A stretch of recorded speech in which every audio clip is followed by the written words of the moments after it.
আজ আমার ভয়ঙ্কর একটা পরিস্থিতির কথা আপনাদের সাথে শেয়ার করব।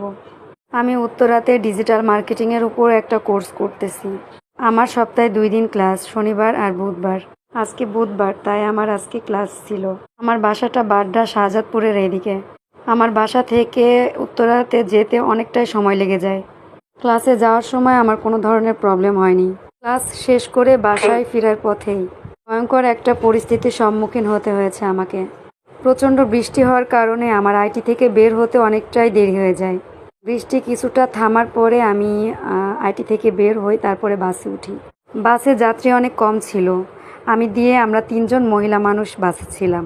2টা মেয়ে মানুষ যতক্ষণ বাসে ছিল আমার চিন্তাটা একেবারেই কম ছিল। একজন মহিলা এয়ারপোর্টে নেমে গেল, আরেকজন খানিকক্ষণ পরে যেয়েই নেমে গেল।